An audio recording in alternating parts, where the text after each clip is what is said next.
Hi everyone, இன்றைக்கி வந்துட்டு மைதா முட்டை வச்சு ரொம்பவே ஈஸியான ஒரு பிரேக்ஃபாஸ்ட் ரெசிபி. இது ஸ்நாக்காகவும் சாப்பிடலாம். இது எப்படி பண்ணுறதுன்னு பார்க்கலாம். அதுக்கு ஒரு பவுலில் நான் ஒரு 2 முட்டையை வந்து உடச்சி ஊற்றிக்கிறேன். அது கூடவே தேவையான அளவுக்கு உப்பு அண்ட் 1 டீஸ்பூன் அளவுக்கு மிளகுத்தூள் சேர்த்துக்கிறேன்.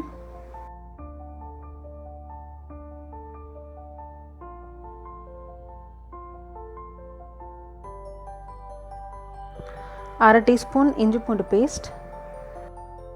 இது கூடவே மீடியம் சைஸ் வெங்காயத்திலே சின்னதாக இருக்கும்ல, அதில் 2 வெங்காயம் வந்துட்டு பொடியாக கட் பண்ணி சேர்த்துக்கிறேன். ஒரு சின்ன தக்காளி பொடியாக கட் பண்ணி சேர்த்துக்கிறேன். 2 பச்சை மிளகா பொடியாக கட் பண்ணியிருக்கேன்.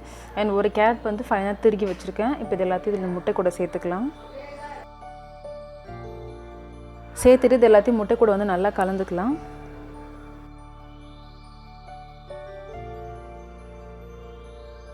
இந்த வெஜிடபிள்ஸில் முட்டை கூட நல்லா கலந்ததுக்கப்புறமா நான் 1 கப் அளவுக்கு மைதா சேர்த்துக்கிறேன். மைதா வந்து முட்டை கூட நீங்கள் சேர்க்கும்போது பார்த்தீங்கன்னா நல்லா கெட்டியாக வரும். நல்லா கிண்டிக்கிட்டே இருங்க. நீங்கள் இந்த ஆர்டரில் சேர்த்தா தான் வந்துட்டு உங்களுக்கு வந்து லம்ஸ் ஃபார்ம் ஆகாமல், அதாவது கட்டி பிடிக்காமல் மாவு வந்து நல்லா ஃப்ரீயாக வரும். மாவு போட்டு கிண்டி இந்த மாதிரி டைட்டாக இருக்கும்போது நான் ஒரு 1.5 கப் அளவுக்கு பாலை கொஞ்சம் கொஞ்சமாக சேர்க்கணும். சேர்த்து நல்லா வந்துட்டு தோசை மாவு பார்த்துக்கு அப்படியே கரைச்சிக்கலாம்.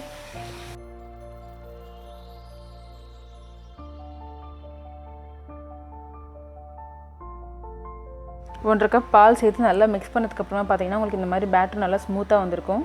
இப்போ வந்து இது கூடவே நான் 1 டீஸ்பூன் அளவுக்கு எண்ணெய் சேர்த்து நல்லா மிக்ஸ் பண்ணிக்கிறேன்.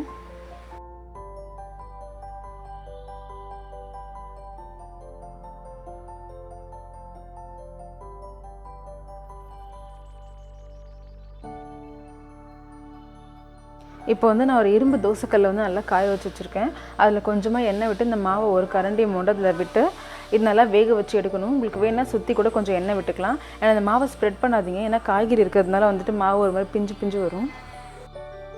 முட்டை சேர்த்துக்கிறதுனால பார்த்தீங்கன்னாக்கா இது கொஞ்சம் பபிள்ஸ் ஃபார்ம் ஆகிற மாதிரி வரும். சீக்கிரமாக வெந்துடும். ஆனால் வெந்ததுக்கப்புறமா இன்னொரு பக்கம் திருப்பி போட்டு நல்லா வேக வச்சு எடுத்துட வேண்டியது தான். ஒரு 2 நிமிஷம் போதும் இதுக்கு.